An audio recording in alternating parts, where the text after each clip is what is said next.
The first snow fell unexpectedly, blanketing the town in silence.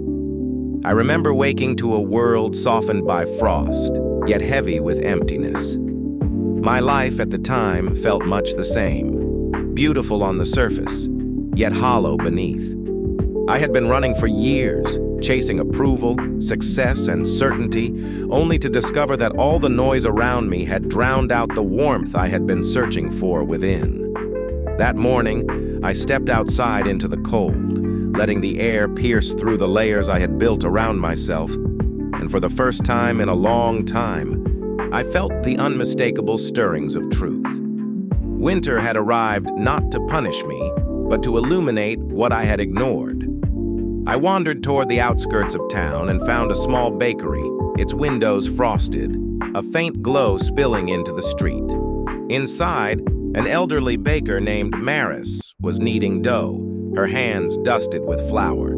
The aroma of bread filled the room, and I asked how she continued to find joy in her craft during the harshest months.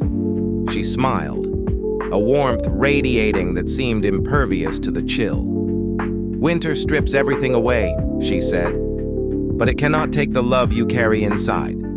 That is where warmth truly begins." I left the bakery with a sense of wonder, realizing that while the world outside was frozen, life's fire could exist quietly, deeply within. The days that followed were a dance of contrasts, bitter winds and quiet moments, loneliness and the small sparks of connection. I would walk along frozen streams, watching the ice shift and crack, and in its unpredictable movement, I saw a reflection of my own life, fragile yet unbroken, cold yet capable of warmth. One evening, I met a young woman feeding birds in the snow. She had no coat thick enough for the frost, yet she laughed as the birds pecked crumbs from her hand. "Does it not feel too cold?" I asked. She looked up at me, eyes bright. "Cold is only something you notice if you forget you carry fire inside. I am never without it." Her words stayed with me, echoing long after the snow had fallen. I began to notice the warmth I had overlooked in my own life. The quiet moments of reflection, the comfort of a simple meal, the satisfaction of completing small tasks without recognition, the steady pulse of breathing that reminded me I was alive. Winter, I realized, was a mirror, not of absence, but of potential. It revealed the fire I had always had, waiting for me to acknowledge it. By the time the season reached its deepest cold, I had found something extraordinary, a sense of steadiness, a lightness of being, and an inner warmth that was entirely my own. I no longer measured life by noise or achievement, but by the richness of moments fully felt, fully lived.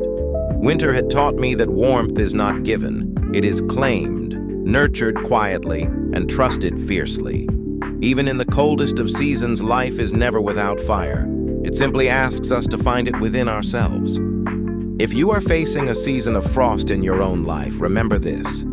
The warmth you seek is not somewhere out there. It has always been inside you. Every trial, every quiet moment, every stretch of stillness is an opportunity to discover it. The fire you carry is enough to light your path even through the deepest winter. Reflect for a moment. When did you find a spark of warmth in the coldest time of your life?